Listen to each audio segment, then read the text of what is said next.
ચલો આજે આપણે બનાવીશું વઘારેલી ખીચડી. તો તેના માટે મેં અહીંયા તેલ ગરમ કરવા મૂકી દીધું છે માટીના કુકરમાં. તો સૌથી પહેલાં તેલ ગરમ થઈ જાય એટલે એમાં રાઈ, જીરું અને હિંગ એડ કરી દઈશું.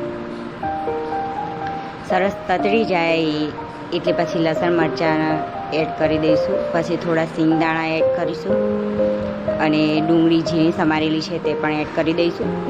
ડુંગળીને થોડી વાર સાંતરવા દઈશું.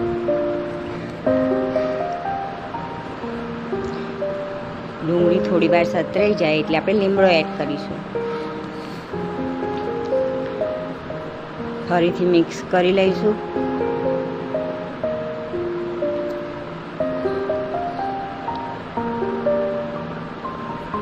સિંગદાણા પણ તેલમાં સરસ ચડી જાય પછી આપણે ચણાની દાળ 15 મિનિટ માટે પલાળી રાખી હતી તે પણ એડ કરીશું.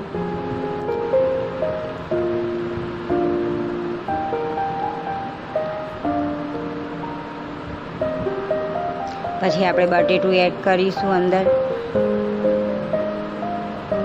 બટેટાને પણ સરસ મિક્સ કરી લઈશું.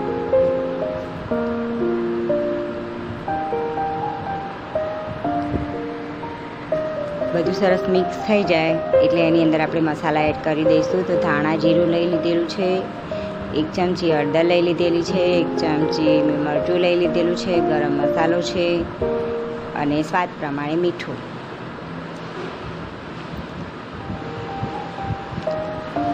મસાલા સરસ મિક્સ કરી લઈશું.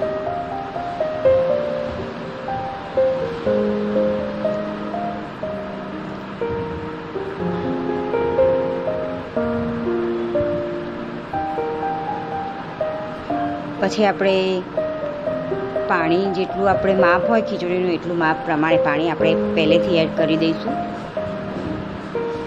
અને થોડી વાર ઢાંકણ ઢાંકીને રહેવા દઈશું 5 મિનિટ જ.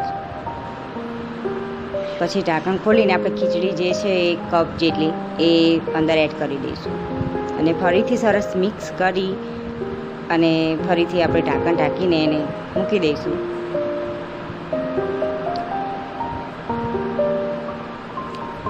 પંદર 20 મિનિટ જે આપણે તમે જોઈ શકો છો કે કેવી સરસ મજાની ખીચડી માટીના વાસણમાં તૈયાર થઈ ગઈ છે અને આ ખીચડીનો સ્વાદ પણ અલગ જ હોય છે. એકવાર બનાવી